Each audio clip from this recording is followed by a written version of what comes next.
How to replace the batteries on a Schlage lock. Got 2 screws. Move these 2 screws.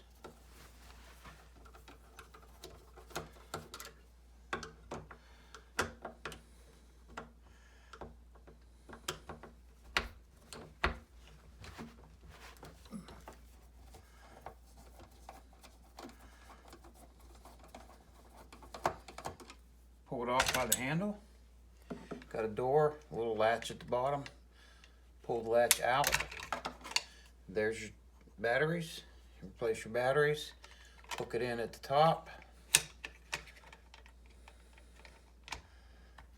Snap it in at the bottom.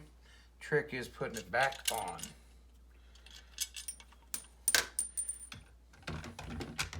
Just have to wiggle it around till it finally, the handle finally goes in.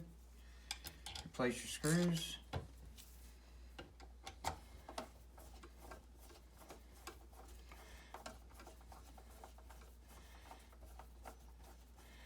And that's all there is to that.